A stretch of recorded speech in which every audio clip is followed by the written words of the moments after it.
Hi everyone, welcome to today's class. I am M. Srinivas Rao, Assistant Professor, Department of Microbiology, Dr. BRR College, Jadcherla.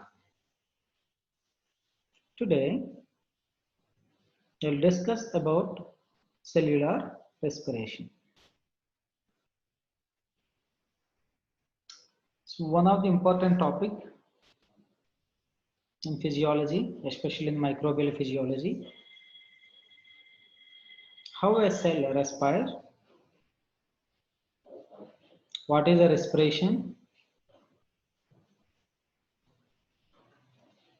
what are the activities comes under respiration, what is the purpose of respiration, and how a cell follows all respiratory mechanisms. We'll learn in this chapter. It is essential for a cell to drive its own activities.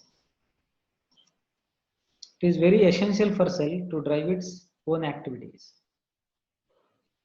To run its own activities, it requires energy.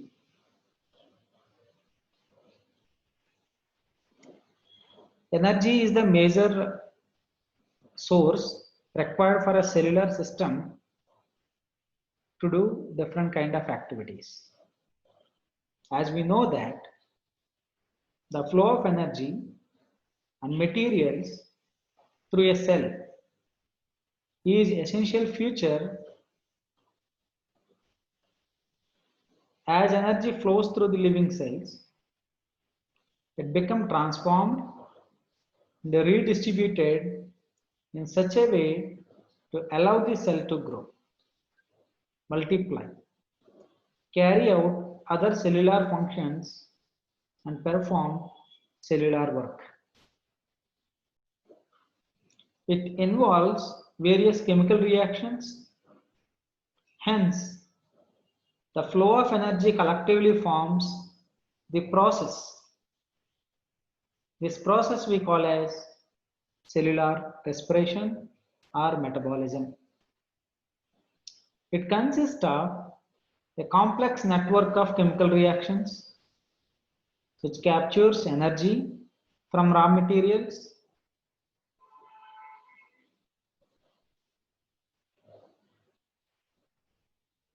and hence the cell run all activities.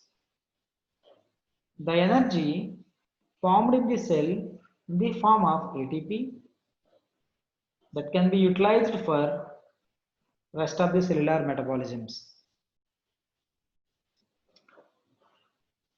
When you look at microorganisms, according to nutritional classes, microorganisms are phototrophic, or heterotrophic, or chemotrophic.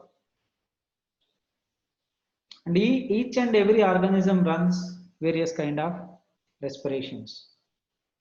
And all they require supply of organic substances. And these organic substances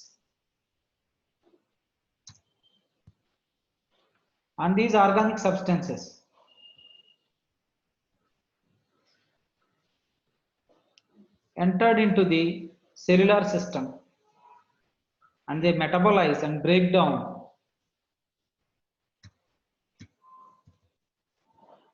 Then we'll get energy.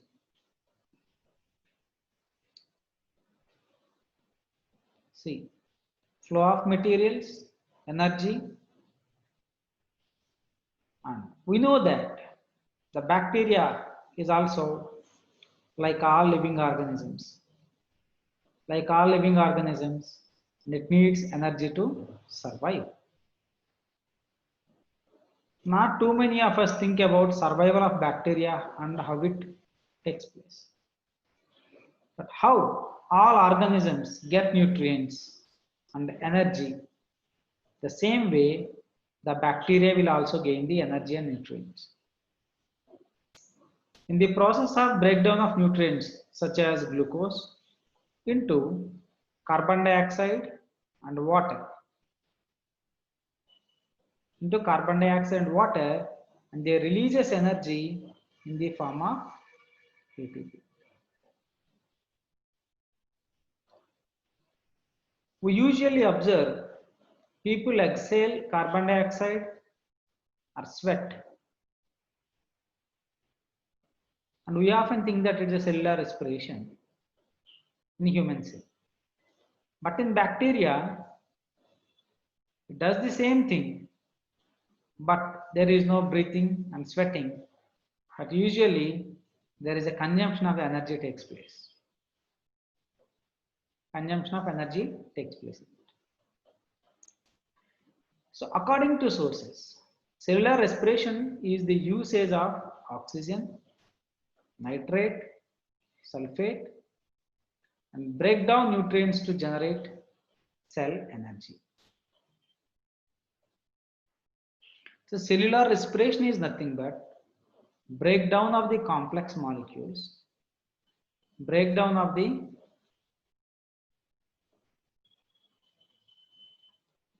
complex molecules to end products to produce energy called as ATP by producing byproducts like carbon dioxide and water. If oxygen is used in the respiration process, then that respiration we call as aerobic respiration. If the same respiration occurs in absence of oxygen, then we call it as anaerobic cellular respiration.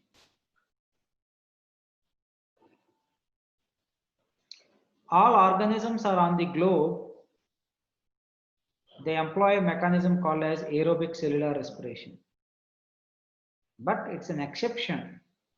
For bacteria, it can undergo anaerobic respiration too. So bacteria can thought of energy producing factories that take nutrients and convert them into energy called as adenosine triphosphate, as I said. The benefit of using cellular respiration for bacteria is output energy, that is ATP generated. It's an exclusive mechanism with bacteria that they generate ATP, and they have two kinds of respirations: aerobic respiration and anaerobic respirations.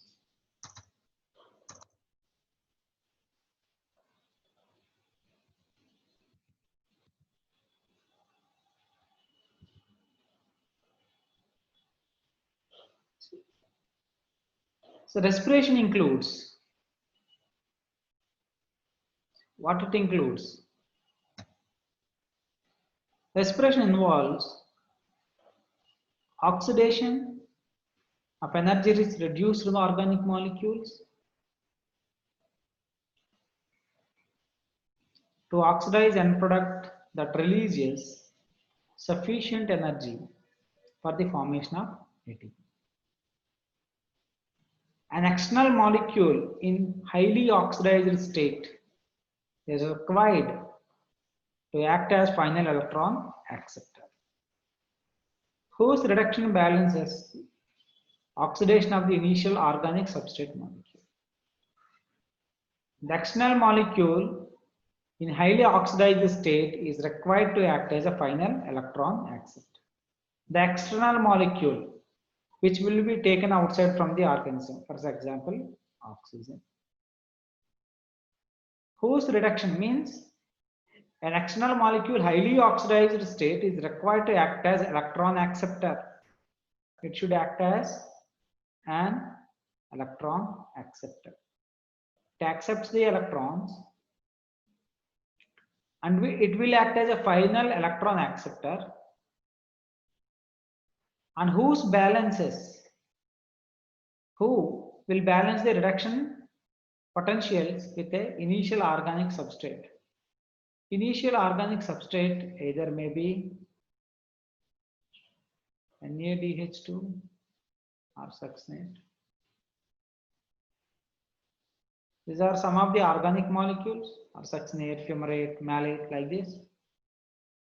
A variety of oxidized compounds available in which services as electron acceptors. They act as electron acceptors like oxygen, nitrate, sulfate. These are called electron sheets. So depending upon nature of electron acceptors, there are three types of cellular respirations identified in bacteria. There are three types of cellular respirations are identified in the bacteria. First one is aerobic respiration. Aerobic respiration. In aerobic respiration, where oxygen will act as an electron acceptor and hence it produces ATP. Wherein anaerobic respirations, nitrate will act as electron acceptor in case of nitrate respiration, and you have sulfate, SO4 sulfate, and carbonates, phosphates, so on. Inorganic molecules will accept the electron and hence proton motive force is generated, and which will directly lead to the formation of ATP, which will happen in anaerobic respiration. There is another kind of process which occurs in bacteria exclusively and few of the fungi, that is process of fermentation. Fermentation may be an inefficient production of energy where it produces less amount of energy, but the end products produced at the end of particular process are very applicative. They are very applicative end products are formed during the fermentation process. As above, respiration is nothing but intake of the nutrients and breakdown of the nutrients into simpler substances. From that, generation of energy in the form of ATP, and this ATP is required to run activities in cell. This entire scheme of production of energy and consumption of energy, entire flow chart of production of energy and consumption of energy, we call as respiration. But where does it occur? It occurs in the cell. Hence, we call it as cellular respiration.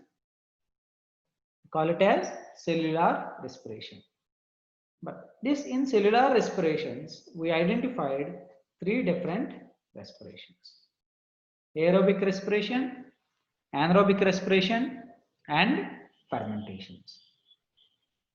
Now let us see one by one. We'll talk about aerobic respiration. What is aerobic respiration? I already told you aerobic respiration is nothing but, see, when a molecular oxygen serves as terminal electron acceptor. An electron transport system in which molecular oxygen is the final electron acceptor.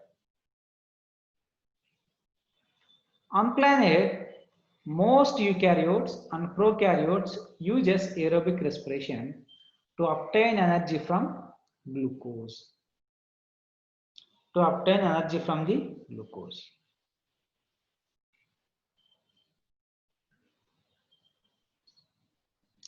The pathway of aerobic respiration begins with an organic substrate molecule that typically combines it with oxygen in an oxidation reduction processes.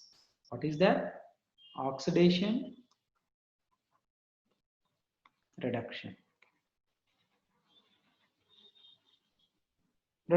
processes that end with the formation of carbon dioxide and water with the release of energy ATP. with the release of energy ATP. This we call as aerobic respiration. Will this occur very easily and simply in the organism? No. The aerobic respiration involves almost all 4 stages. The first phase is glycolysis.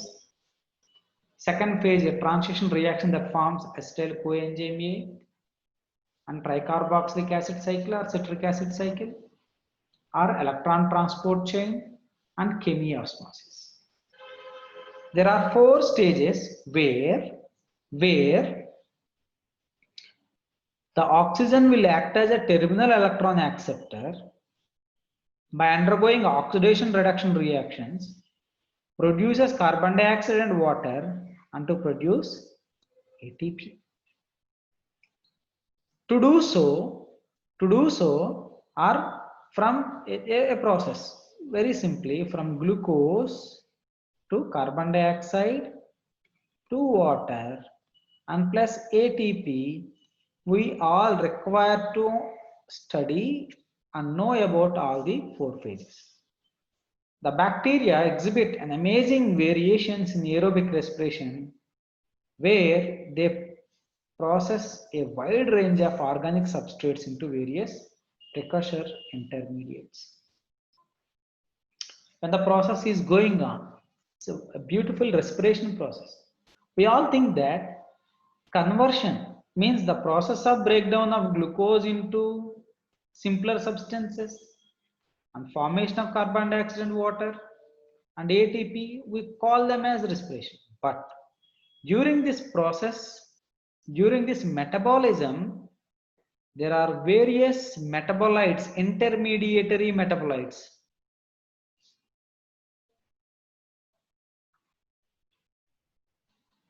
Intermediary metabolites are produced. These are very essential and they will act as precursors of many other intermediates to synthesize a new compounds.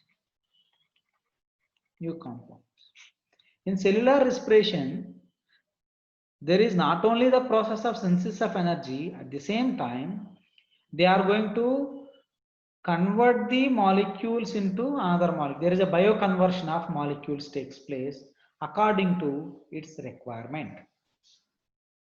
Means respiration is nothing but synthesis means uptaking of the nutrients, conversion of the nutrients into the precursors for some other nutrient synthesis, and production of energy.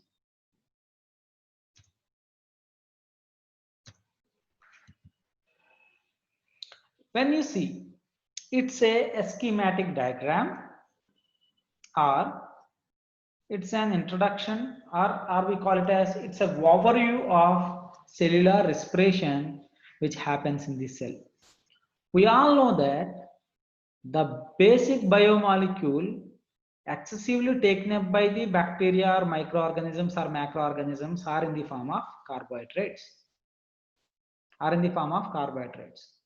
Carbohydrates are the major biomolecule which existed on the earth surface and heavily taken up by the organisms for their survival. Now, the simplest form of carbohydrate is glucose. Now, glucose will break down to pyruvate by the process of glycolysis. And pyruvate will be converted to acetyl coenzyme and enters into the tricarboxylic acid cycle, and it produces many intermediates, and these intermediates which are formed during this process. Which process? The entire process of glycolysis and tricarboxylic cycle. What are the intermediates which are synthesized by the cell will act as a precursor for synthesis of some more compounds.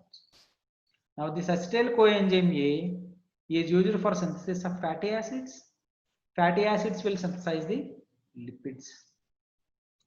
This phosphoglycerate again synthesize the lipids. When you see phosphoenol pyruvate, pyruvate, phosphoglycerate, they are responsible for the synthesis of amino acids. They are interconnected each other. And alpha ketoglutarate and oxaloacetate, they are responsible for synthesis of amino acids. And here you have succinate. And the same precursors or the same intermediary molecules in this metabolism will act as precursors for pyrimidines and purines, which are major components as nitrogen bases and DNA nucleic acids, and amino acids for proteins. And what do you get? You got carbohydrates, you got lipids, you got nucleic acids, purines and pyrimidines, you get proteins and amino acids. What are all these? All these things are biomolecules. What are all they? All they are biomolecules. All these are biomolecules. Now all these are the intermediary compounds which are synthesized during the respiration process, which are all required for synthesis of cell wall, cell membrane, enzymes, flagella, pili, capsid, cytoplasmic organelles, and membranes, and nucleic acids, and everything. If a cell to be constructed, it all require all these components. How come all these things? All these things are being constructed because of a single molecule entry of a glucose and conversion of the glucose into the all these different components, and all these different components again they will act as a precursor for synthesis of various components in the cell wall. Apart from that, it will synthesize energy in the form of ATP. It will happen in the process of respiration. So in next class, we'll learn about one process after another process and how a cell gains the energy. Thank you.